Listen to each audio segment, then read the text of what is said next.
Cristo. Muito bom, nós estamos dando andamento no estudo da vida do servo do Senhor Elias, e chegamos hoje na 5ª lição. Nós estamos dividindo cada lição em 2 vezes, porque ela é bastante profunda. Mesmo assim encontramos dificuldades de estarmos seguindo à risca esse princípio, mas Deus tem realmente acrescentado aquilo que nós carecemos a cada uma de nossas reuniões. Então nós vamos tomar por base hoje 1 Reis, capítulo de número 17, verso 9.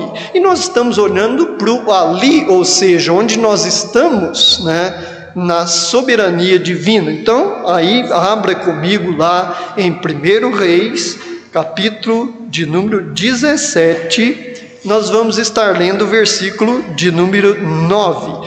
Depois, alguns certamente vão ter dificuldade de encontrar, eu estarei lendo 2 Coríntios 5, 17. Ele é muito importante para raciocinarmos e procurar discernir onde nós estamos. Então, 1 Reis, a base do nosso texto desta manhã. Você que está no celular, pegue aí o seu exemplar bíblico, abra comigo aí em 1 Reis 17, nós estaremos lendo o versículo de número 9 de 1 Reis 17. 1 Reis 17, versículo de número 9. Então, é maravilhoso nós estarmos aí nessa expectativa de sermos usados por Deus, um instrumento de bênçãos nas mãos dele. 1 Reis 17, verso 9. Vamos apresentar nossas Bíblias ao Senhor, recitarmos Hebreus 4, 12. Porque a palavra de Deus é viva e eficaz, é mais penetrante do que espada alguma de 2 gumes, que penetra até a divisão da alma e do espírito, das juntas e medulas, e é apta para discernir os pensamentos e intenções do coração. Então, 1 Reis 17, 9 nos diz assim a palavra de Deus: levanta-te e vai para Serepta, que é de Sidom, e habita ali. Preste muita atenção nessa colocação.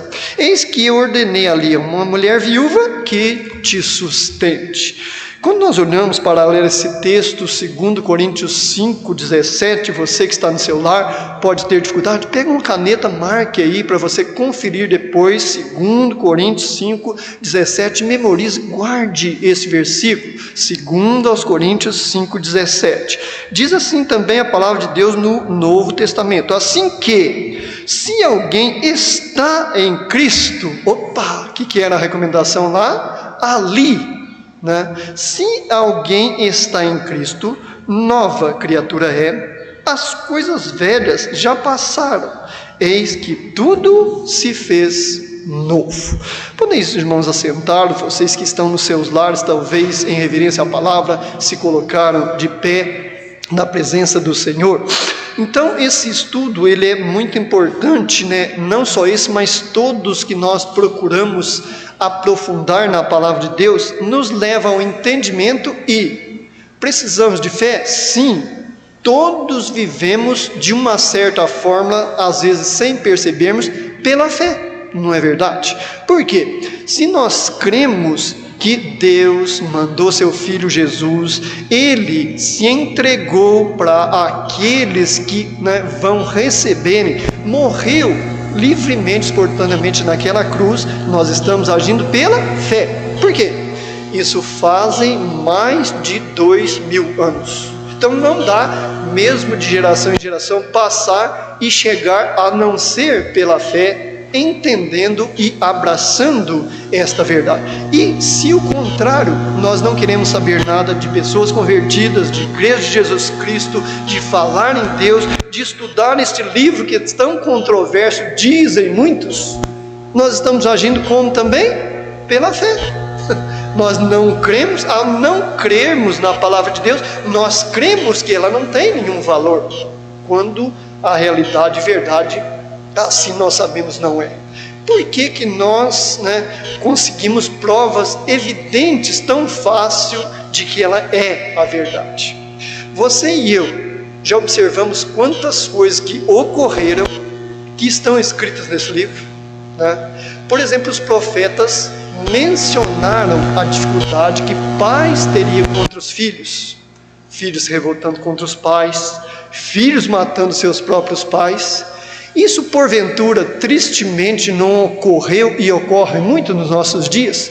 Então vejam que as evidências são facilmente, confirmadas e comprovadas se agirmos não somente pela fé, mas examinarmos nas Escrituras se as coisas realmente assim o são. E esse princípio importante que nós viemos já da lição passada, no ali de Deus, primeiramente Deus pediu para Elias: olha, você vai lá para aquele ribeirãozinho, aquele ribeiro, e fica lá. Ali eu vou ordenar que te sustente. Os corvos lhe trarão alimentação tanto amanhã como a parte da tarde. E nesse versículo, dando continuação, nós vemos que não foi diferente. Ele diz, na parte C do versículo 9 de 1 Reis 17, e habita ali. Elias, você vai para lá, você vai para a casa de uma viúva, vai e fica naquele lugar. E o que diz, 2 Coríntios 5,17? Se alguém está, para estar em algum lugar, é preciso ir para lá ou ser levado por alguém, não é verdade? No caso, Elias, ele foi porque entendeu que o Senhor gostaria que ele estivesse lá. Então ele cumpriu esse desejo de amor do Senhor, para assim ser comprovada a sua fé. Durante o estudo que nós vamos ver, o seu sustento, as intempéries que ocorreram, Deus cuidando de cada detalhe. E se nós vamos a Cristo, ouvimos falar dele e entendemos usando o nosso raciocínio lógico, procurando discernir com a ajuda de Deus, e vamos a Cristo pela fé, todos quantos receberam Deus o poder de serem feitos filhos de Deus. João 1,12. Se eu entendo isso pela misericórdia e graça de Deus, o auxílio do Espírito Santo, eu estou em Cristo. Como? Pela fé. Ele diz: vinde a mim, vós que estáis cansados e oprimidos, e eu, Jesus, vos aliviarei. Então olha como a fé é importante e fundamental. Então, 3 questões que constantemente desafiam o povo do Senhor, o povo que se converte a Cristo. Primeira tem a ver com a orientação do Senhor. Isso é muito importante. Para estar em Cristo, para receber Cristo, precisamos seguir a orientação do Senhor. Porque ele diz: olha, e em nenhum outro nome há debaixo do céu pelo qual devamos ser salvos. Orientação do Senhor, único. Ele não diz, Jesus em pessoa, eu sou um dos caminhos, não. Ele diz: eu sou o caminho, a verdade e a vida. Então estão todos no singular. Então, como é importante nós seguirmos não a orientação de uma igreja, de uma denominação, de alguém que leu e interpretou essa palavra, não. Nós precisamos seguir os princípios e orientações do Senhor. Então esse é um critério dos 3 que vamos ver, importantíssimos, seguir a orientação do Senhor. Será que Deus guia hoje? Não é uma boa pergunta de nós fazermos? Será que isso não ocorreu somente no passado?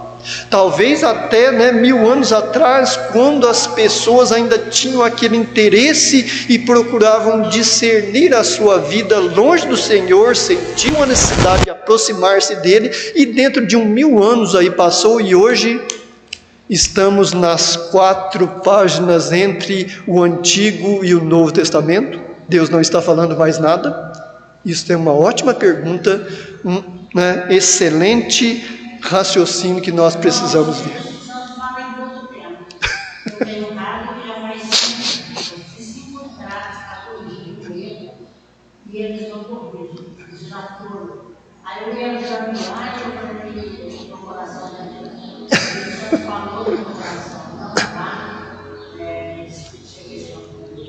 Exato.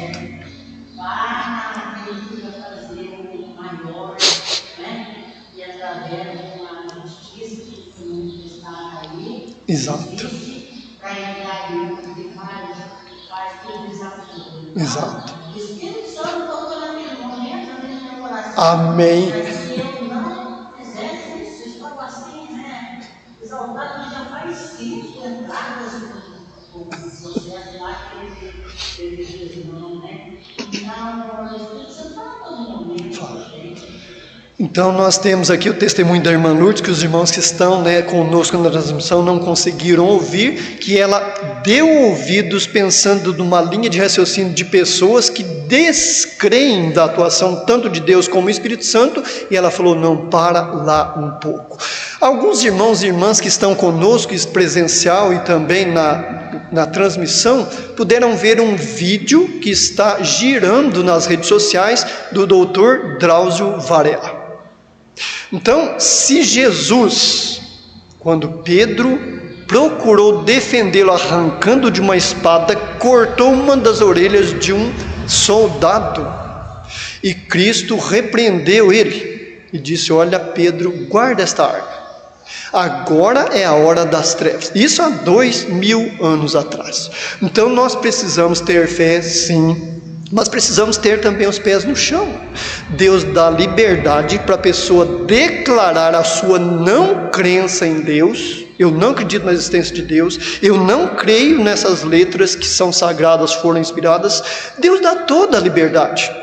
Deus não vai obrigar ninguém a ir para o céu. Prestemos bem atenção nesse princípio, porque senão ele não diria, aquele que quiser, vem, Nunca diria, não, você vai ter que ir para o céu. Seria essa, então, a colocação da parte de Deus.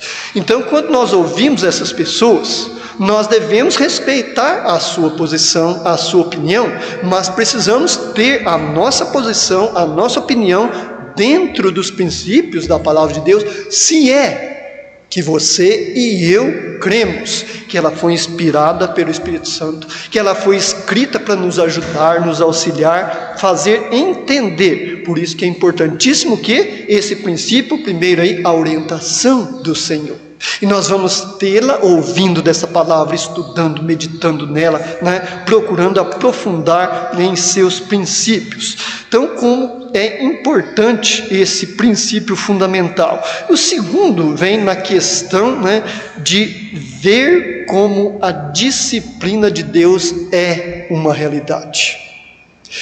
Irmãos e irmãs, hoje nós vivemos num tempo muito difícil para pessoas que têm filhos e procuram educá-los. Então foram elaboradas muitas leis, pensando e tendo a intenção de proteger as crianças indefesas, mas que vão contra, muitas vezes, os princípios desta palavra, e pais e mães têm grande dificuldade, têm enfrentado, principalmente com relação a drogas, este princípio estabelecido pela lei humana, pensando em proteger crianças e adolescentes. Então a coisa ficou muito difícil. Seria Deus diferente e não corrigiria aquele que ele toma por filho? Será que Deus é um pai que só fica lá no céu, não olha para a terra, não se preocupa com os seus filhos na fé? Seria desta maneira e deste jeito? Com certeza que não. Então, essa questão desse princípio também tem a ver com a disciplina de Deus. Por quê? Porque vem a provação e problemas na vida do convertido. Por que a pessoa que se converte a Cristo, ele não fica livre das enfermidades, das dificuldades financeiras, do relacionamento familiar, os atritos? Por que eles não ficam livres?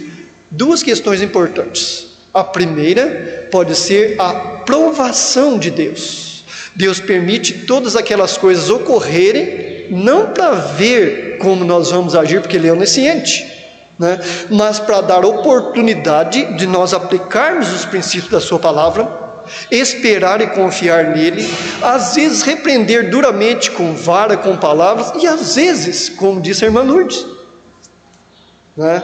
através do testemunho, da posição, sem gritos, sem falas, sem palavras agressivas, dar aquele posicionamento dentro dos princípios desta palavra.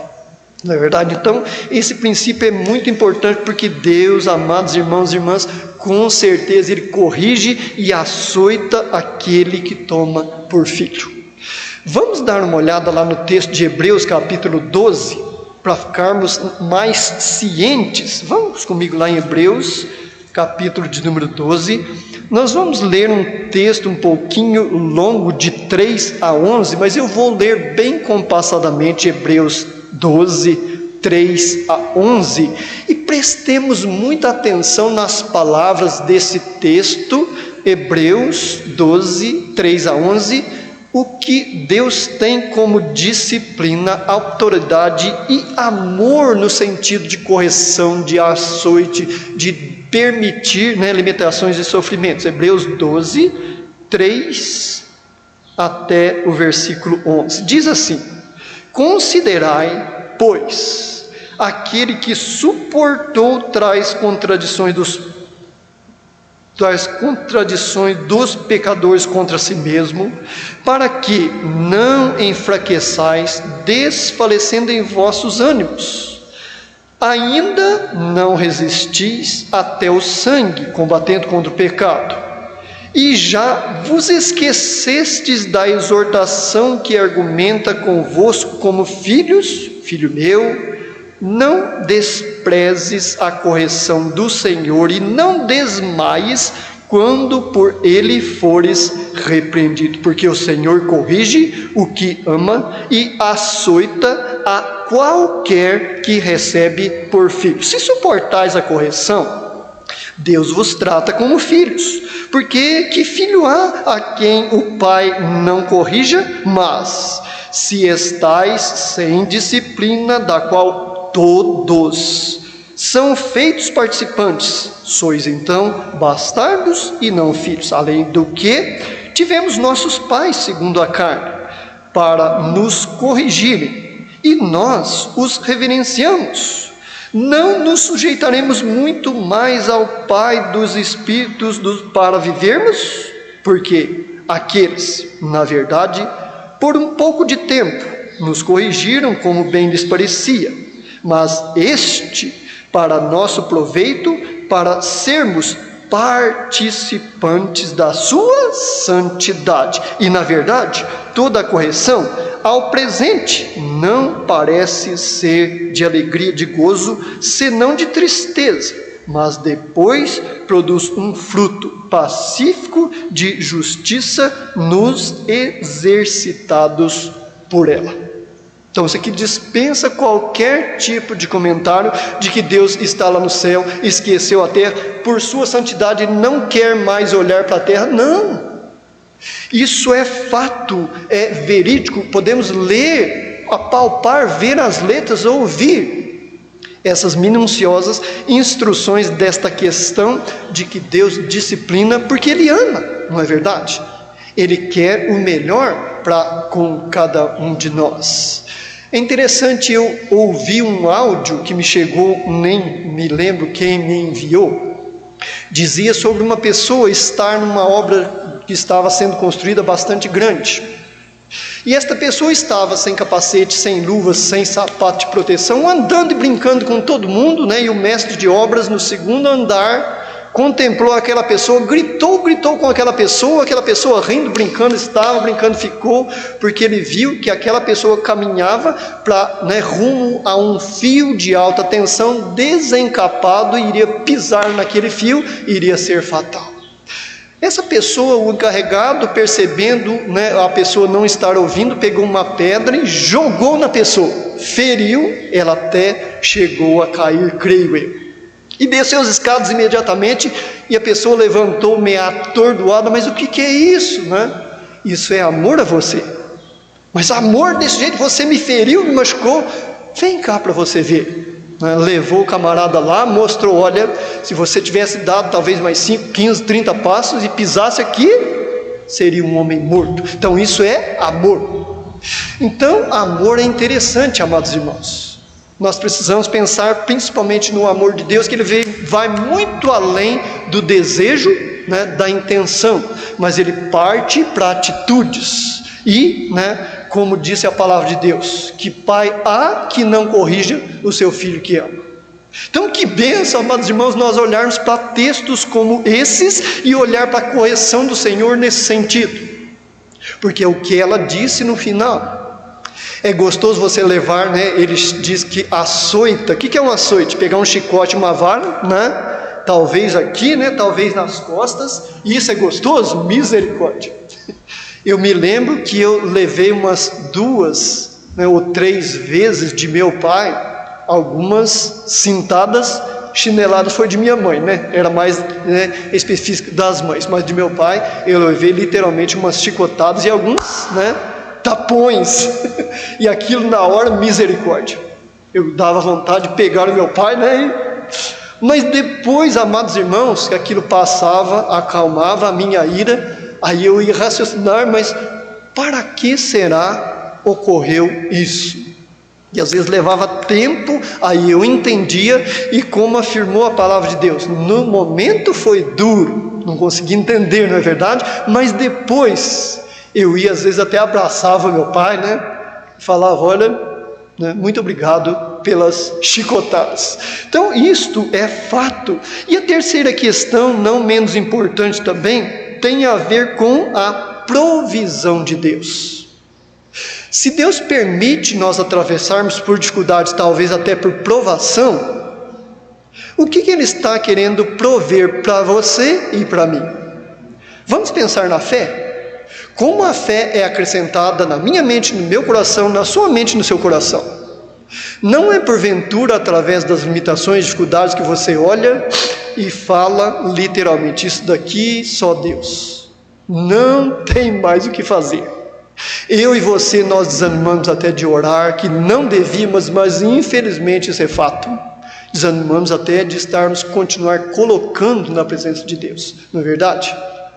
Então, como isso é importante nós olharmos para, né, essa questão tão importante aí sobre a disciplina de Deus, mas também a provisão juntamente com a disciplina. Porque como escreveu Paulo sobre o pecado lá na sua carta à igreja de Coríntios, ele fala, olha, não veio provação sobre vós a não ser humana. E junto com essa tentação e provação, vai vir o meio de você escapar dela, se livrar dela. Então vejam aí a provisão e providência de Deus. É interessante quando nós olhamos lá para Gênesis capítulo 22, 14, para entendermos melhor esta questão de provisão de Deus. Veja comigo, vamos lá para Gênesis, é o primeiro livro da Bíblia, né? Abra aí o seu exemplar bíblico em Gênesis 22, 14. O qual nós precisamos estar atento, principalmente a essa provisão que Deus dá, e ela vem em meio às limitações. A minha fé cresce e eu amadureço espiritualmente, começa a olhar mais para as coisas que estão em cima, começa a esquecer das que são temporárias, né? Abre aí comigo, né, Gênesis 22, 14. Olha aí o que diz a palavra de Deus, né, a Abraão, sobre Abraão, aliás. E chamou Abraão o nome daquele lugar, Gênesis 22, 14. Mas se você não conseguiu, marca aí, depois você lê. E chamou Abraão o nome daquele lugar, o Senhor proverá. Donde se diz até o dia de hoje, no monte do Senhor se proverá. Agora eu gostaria que nós olhássemos principalmente para o versículo 16, Gênesis 22, nós lemos o 14, Gênesis 22, 14. Olha comigo o 16, né? A consequência depois da correção e da provação de Deus. E disse, versículo 16 de Gênesis 22, por mim mesmo jurei, diz o Senhor, portanto, esta ação, e não me, aliás, porquanto fizestes esta ação, e não me negastes o teu filho, o teu único filho. Às vezes eu e você, nós queremos crescer na fé, queremos amadurecer espiritualmente, mas não queremos levar chicotadas da parte de Deus, sermos provados pelo Senhor, porque Ele sabe do nosso amor, só que Ele permite e faz com que essas coisas sejam uma realidade, para dar-nos oportunidade de crescimento, amadurecimento e olhar mais para as coisas espirituais, não é verdade? Porque se o homem que foi considerado não por mim, mas por esta palavra, o pai da fé, foi sem razão, o que nós lemos no versículo 16, né? Por mim mesmo jurei, diz o Senhor, portanto, fizestes esta ação. Olha, Abraão, você vai pegar este teu filho. Com quantos anos Abraão teve o seu filho? 90. Que esperança ele tinha de ter mais algum filho? Ele já não tinha esperança nem de ter tido esse. Aí Deus olha, você vai pegar esse único filho que você tem. Senhor, mas não pode ser Ismael que nasceu aí nessa confusão? Não, é Isaac. Você vai pegar ele, vai ir num lugar que eu vou te mostrar onde é, você vai caminhar e durante eu vou te mostrar o lugar que é, e vai oferecer ele em sacrifício a mim. Já pensou se esse homem, né, não faz, que diz que fizesse essa ação, ele seria, né, denominado pela palavra de Deus ou por alguém o pai da fé em Deus? Não. Então vejam como é importantíssimo, né, são esses princípios da provisão de Deus. Quando nós passamos por aquela provação que Deus permite que nós estejamos e agimos segundo esses princípios, mesmo não entendendo nada, entregamos a Deus.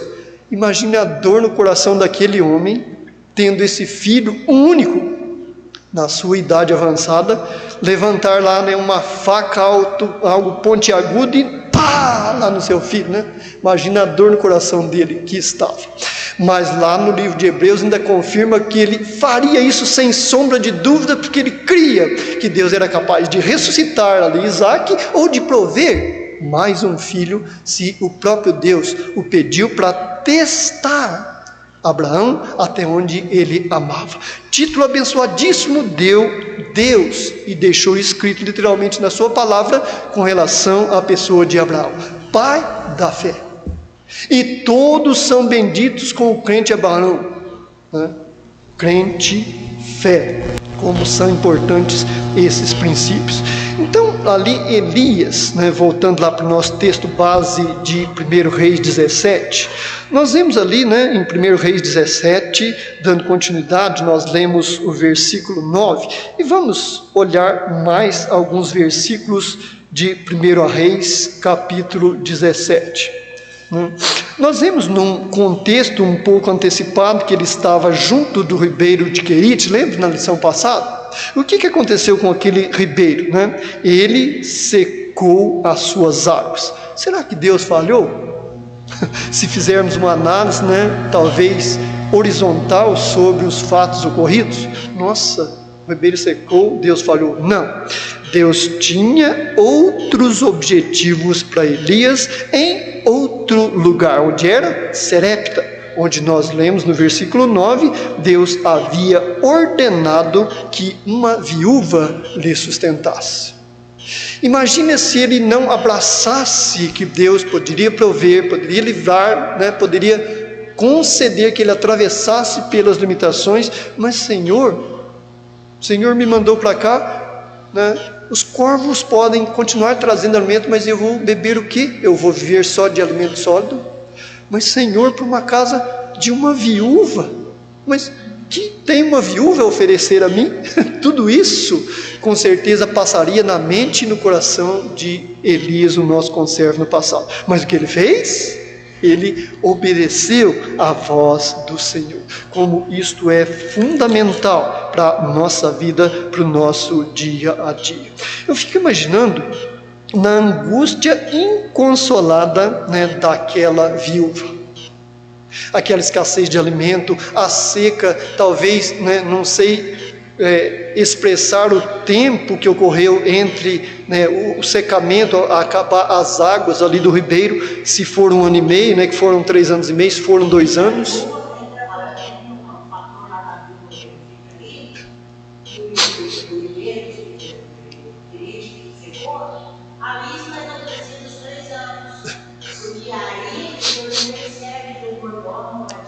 Exato. Aí ele vai falar, certo? Que hoje ele ia encontrar com o rei, a Exato. Tinha o Jordão mais pra frente. Tinha água mais pra frente. Mas Deus escolheu a caverna, o lugar de esconder. Então ele deixa escondido lá, preserva a vida dele. Exato. Os profetas com a procura de Elias. Essa procura de Elias, Inclusive Jezabel. Inclusive Jezabel. Exato. Então a irmã Lourdes, lembrando bem o contexto, uma vez ele estava lá pelo próprio Deus escondido em uma caverna, depois ele se expõe, e começa, vai abertamente, acabe, isso vai acontecer segundo a minha palavra, porque Deus me disse, tinha toda a autoridade e poder. Então Deus esconde ele retorna, e é sustentado por Deus, principalmente na casa da viúva. Aí nós olhamos, nessa sequência sobre a angústia desta mulher. Nós não sabemos quanto tempo ela fora viúva, ou seja, quantos anos será ela havia perdido o seu marido? Tinha ela um filho, isso nos é informado literalmente onde nós lemos, e provavelmente o marido dela tinha deixado suprimentos para eles, isso era fato, com certeza alguns suprimentos aquele marido dela deve ter deixado. Então durante tempos normais, mas o que aconteceu? No entanto, estavam sofrendo devido à seca,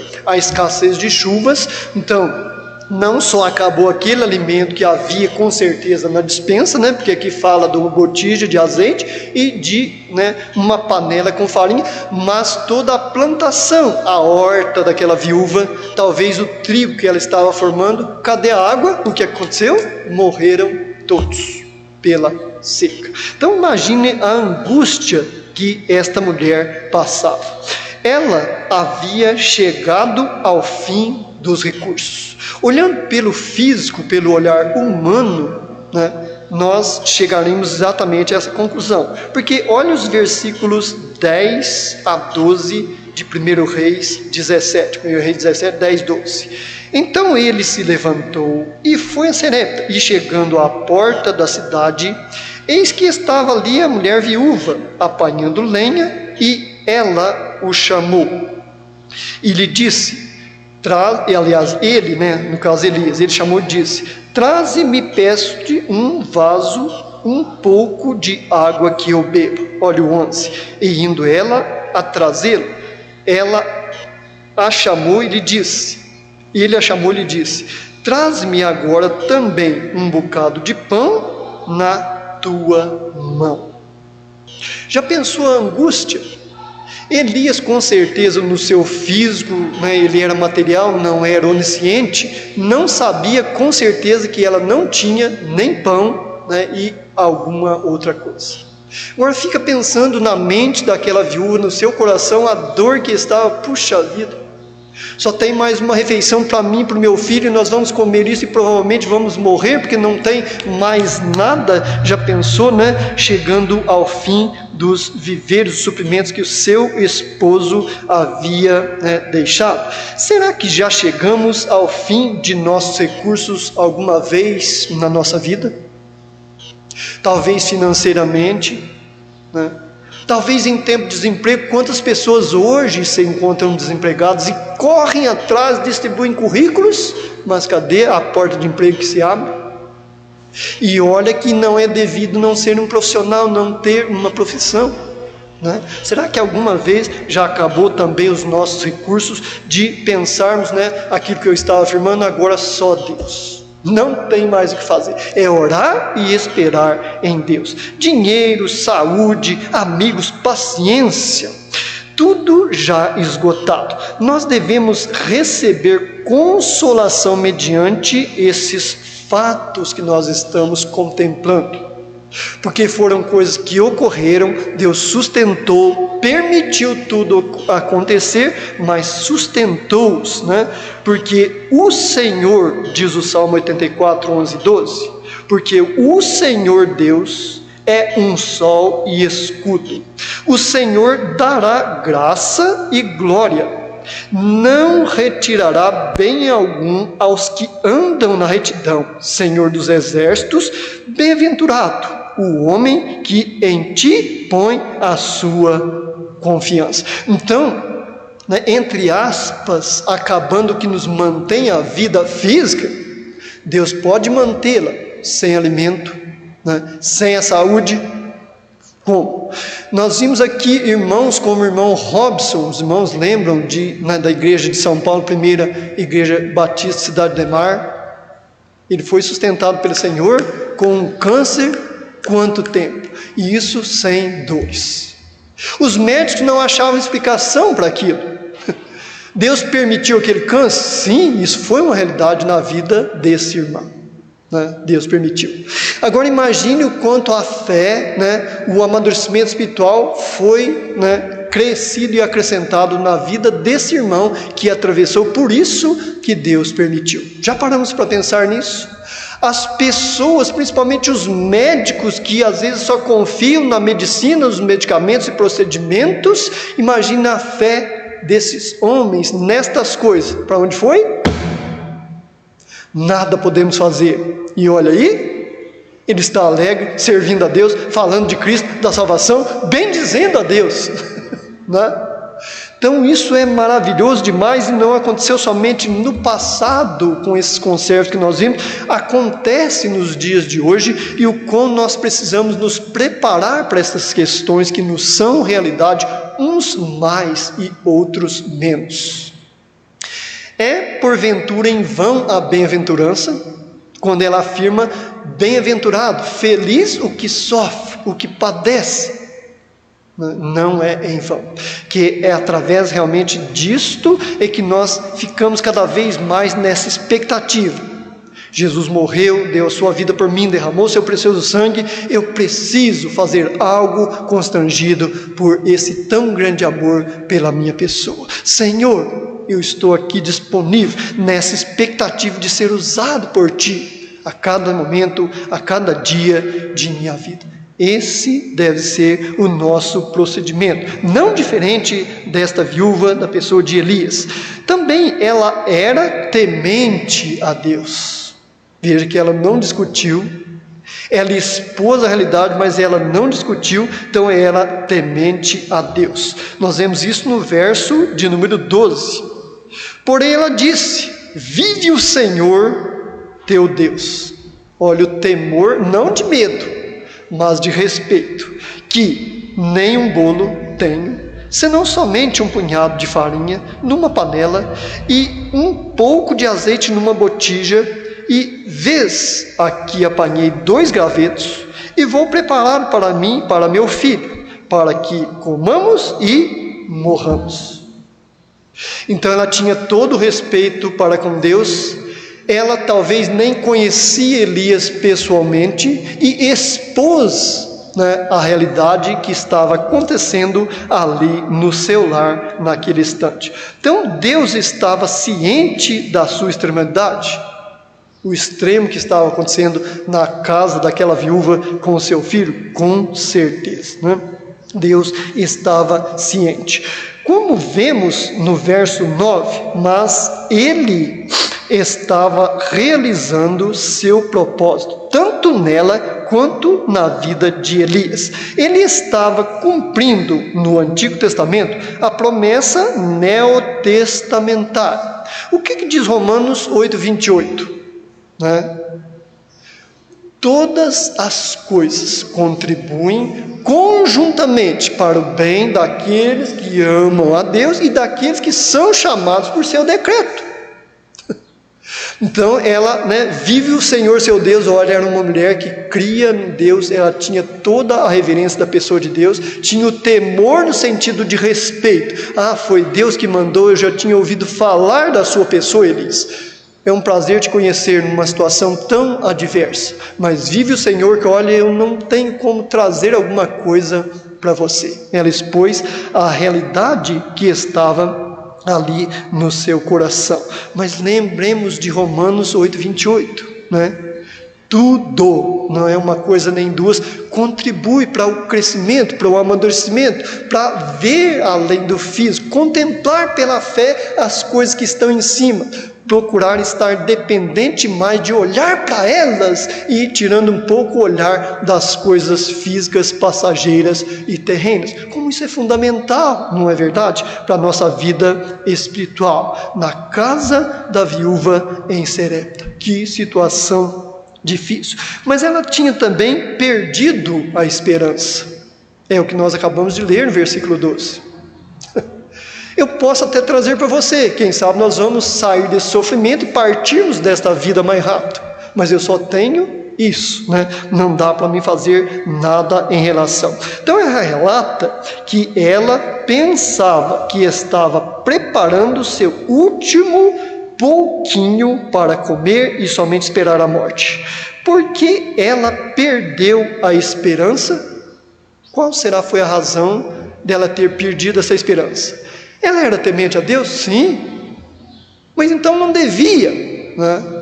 Sim, não devia, mas perdeu a esperança. Quantos de nós, por muito menos, perdemos a esperança, a ponto de chegar, às vezes, um irmão, né, que está mais em comunhão com Deus, mais dentro dos princípios desta palavra, mais olhando para as coisas celestiais, e precisa chegar a nós, mas irmão, você está tão sem esperança com esse problema desse tamaninho? Você já olhou ao seu redor quantas pessoas que têm problemas um pouco maior do que você está atravessando? Por que será que ela perdeu toda a esperança? Isso é natural de cada um de nós. Nós não podemos negar porque faz parte do natural físico e humano. Uma vez que nós deixamos de olhar para o Senhor, o que aconteceu com Pedro? Vem cá, Pedro. Ah, se é o Senhor, fala, me ordena que eu vá encontrar o Senhor aí no meio dos mares, e ondas, ventos, né? Vem, ele vai e olha para o Senhor, de repente ela lembra que está na água, né? Então isso é natural e normal de nós, físicos, humanos. Nós tiramos facilmente o olhar, porque precisamos administrar as coisas físicas, porque ela diz, né, conservar o espírito, o corpo e a alma para a vinda do Senhor. Mas há uma facilidade muito grande de tirarmos os olhos do Senhor e olharmos para as limitações e dificuldades, porque os seus olhos estavam postos sobre a panela, com aquele pouco de trigo e também um pouquinho de azeite que estava naquela botija. Então foi esta a razão dela começar a afundar na fé, mesmo tendo temor a Deus, crendo que Deus estaria provendo. Ela não via ao olhar físico e humano uma saída, né, para esta questão. Se colocamos nossa fé em qualquer coisa ou pessoa acima de Deus aqui nessa terra, certamente perderemos esperança na nossa fé, no nosso temor a Deus. Então se eu coloco, não, eu vou orar ao Senhor e tudo, aí o Senhor abriu aquela porta tão difícil para aquele exame tão caro, aquela cirurgia complexa, agora aquilo ali vai resolver o meu problema. E às vezes eu não consigo muito menos fazer o exame, nem menos a cirurgia, mas se eu estou firme e convicto em Deus, segundo o seu propósito, sua vontade, como aconteceu com o irmão Robson, ele pode manter a vida por anos, sem o tal do exame caro e muito menos o procedimento doloroso e cirúrgico que eu talvez passaria. Então, isso é importante. Precisamos dos exames, precisamos de um médico bom, precisamos de excelente cirurgia? Sim, mas não podemos colocar, né, a nossa totalidade nessas coisas, ou seja, a maneira que nós cremos. Deus abriu, está lá. Não, isso pode nem acontecer. Então, quão é importante nós estarmos esperando no Senhor. Então, certamente nós perderemos a esperança da nossa fé e ela nos faltará. Mas, se tivermos fé em Deus, na sua palavra, nunca nos faltará. Talvez não a solução do problema, a maneira que nós desejamos que ele tivesse sido resolvido. Porque é como nós vemos também um servo que foi convocado pelo Senhor, e ele, né, ao estarmos ali cogitando a falta de um servo, ele diz: Senhor, eis-me aqui, né? Envia a mim, que é Isaías. Olha o que ele escreve lá em Isaías, capítulo 41, verso de número 10. Isaías 41:10, marque aí com a caneta, com o caderno, se você não conseguir achar no seu exemplar bíblico, Isaías 41:10, e veja o que diz a palavra do Senhor. Não temas, Isaías 41:10, porque eu sou contigo. Não te assombres, porque eu sou o teu Deus.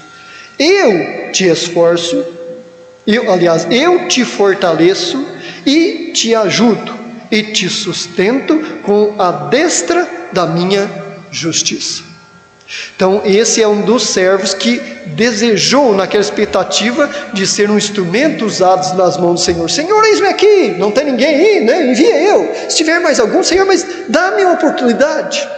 Olha aí o que o Senhor fala a este conservo nosso do passado, Isaías, né?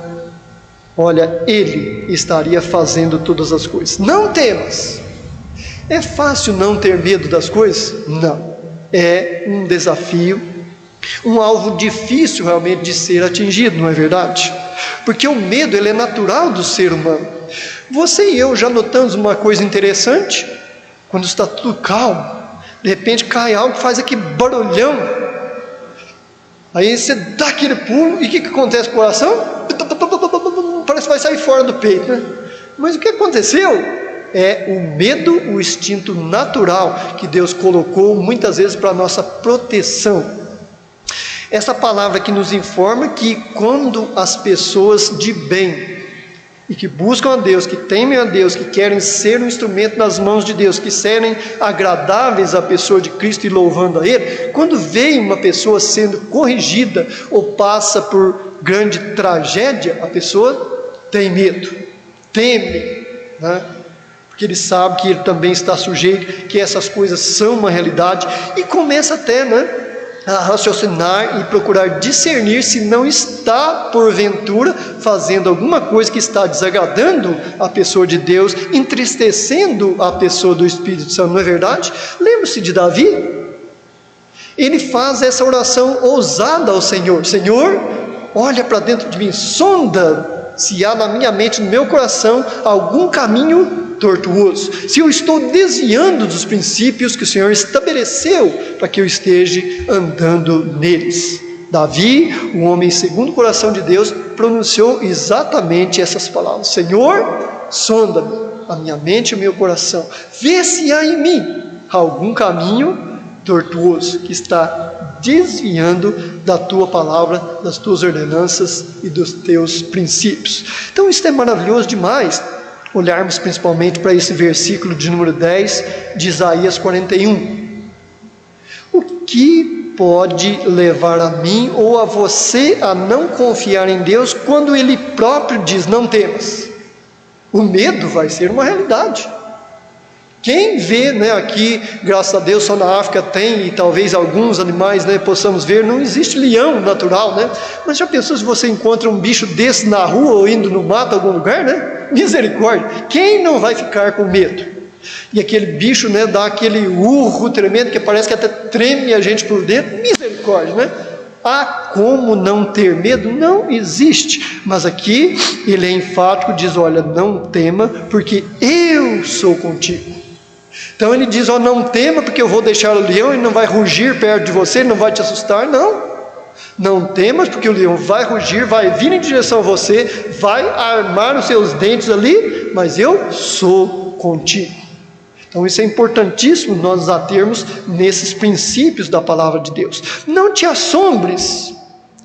Palavra interessante. Lembra dos discípulos, nesse episódio ocorrido, quando Pedro sai do barco anterior um pouco? Ele sai do barco quando eles veem que é Jesus. Eles olham à noite e veem aquele vulto lá, e olha: Pedro, o que é aquilo? Não sei, João. Tiago, e agora? Já começa a ficar apavorado, né? E diz literalmente que ali eles pensavam ser um fantasma. Não te assombres. O quão a nossa mente e o nosso coração cria problemas que na verdade não existem, e o quão o adversário de nossas almas, né, ele é realmente especialista em criar estas situações. Eu me lembro do grande profissional que eu aprendi a minha profissão, que hoje eu exerço, de trabalhar em construções, no caso pedreiro, ele me disse uma coisa que me ficou gravada a vida inteira e nem se fala grandemente na minha mente, no meu coração até hoje.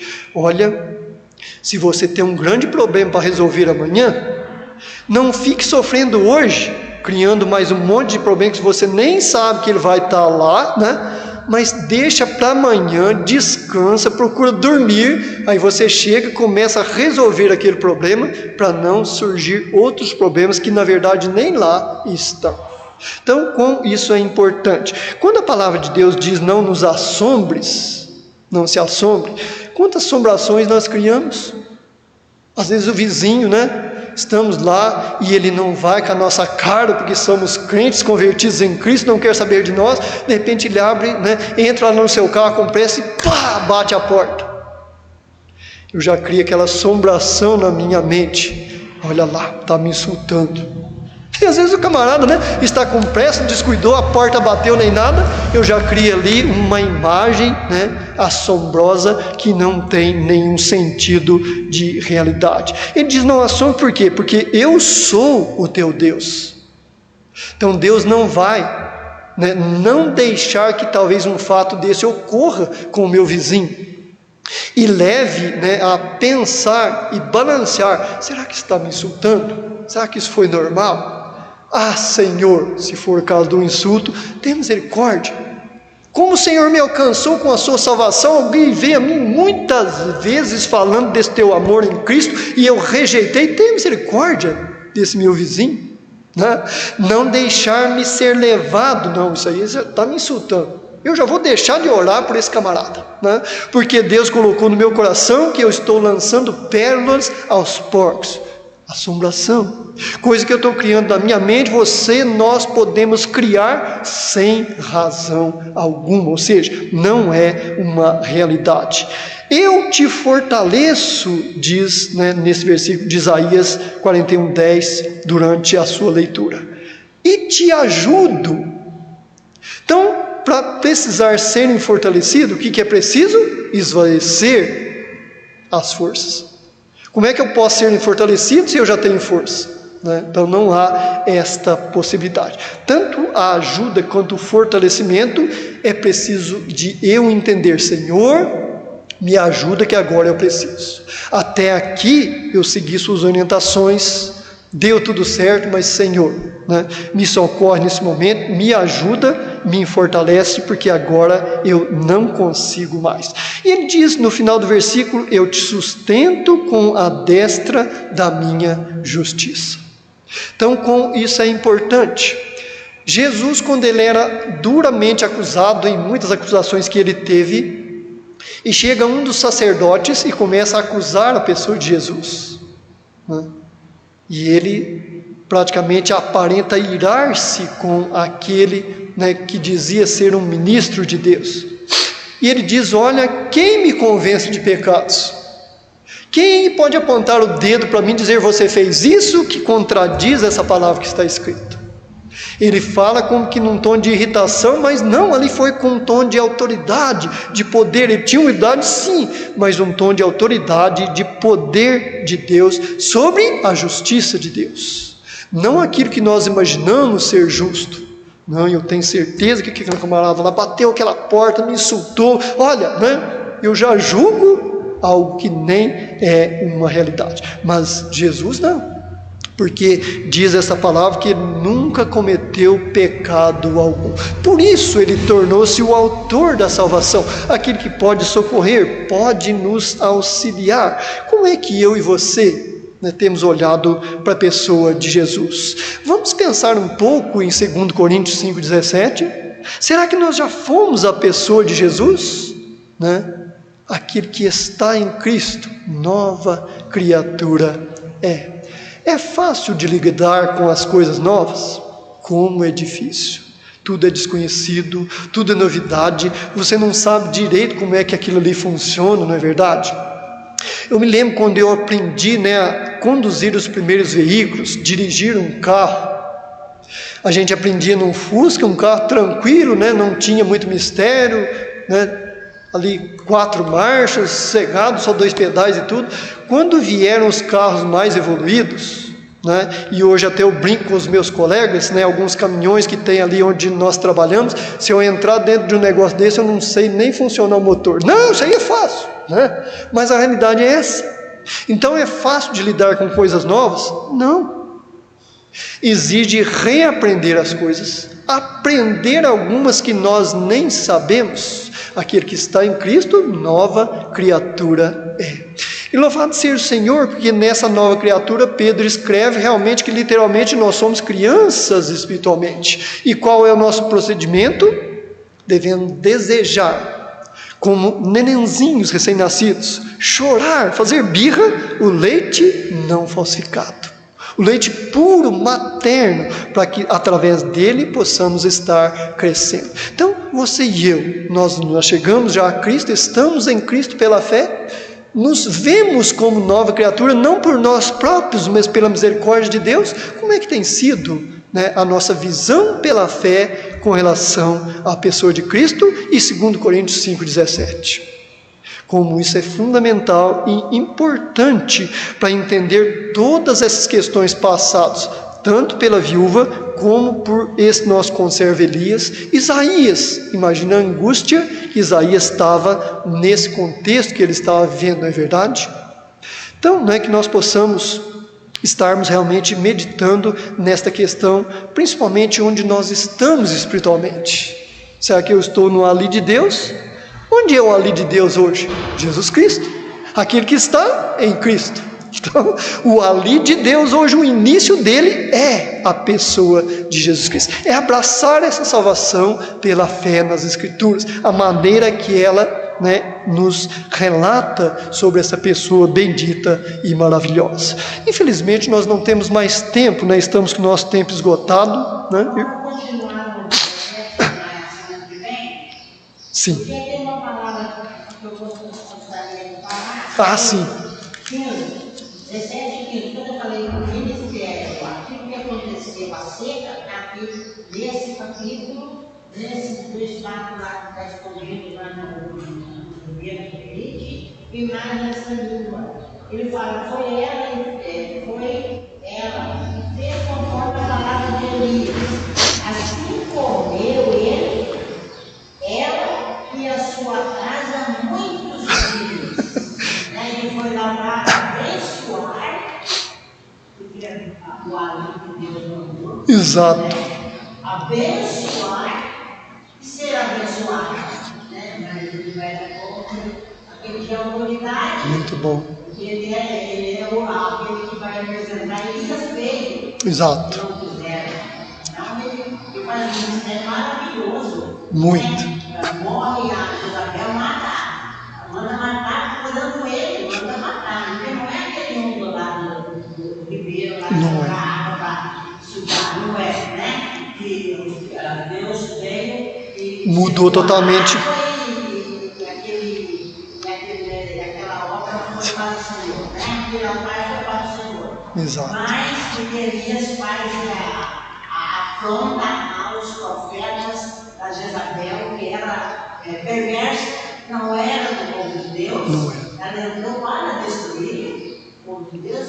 Então ela mandou matar todos aqueles profetas. Exato. Procurando ele. Nesse período que estava escondido lá naquela ribeira de Berite, e lá na casa de Sarepta, ele era uma mulher justamente, que ela é fenícia. Exato. Ela é estrangeira. E o alvo principal era ele. Mas ela é humilde, porque ele fala assim, não temos mais um bolo. Exato. Um bolo menor, e traz para mim primeiro. Depois você faz para você. Exato. Então a irmã Lourdes está lembrando aqui, né, da fé exercida pela viúva no versículo 15 de 1 Reis 17. Olha que benção. E ela foi e fez conforme a palavra de Elias.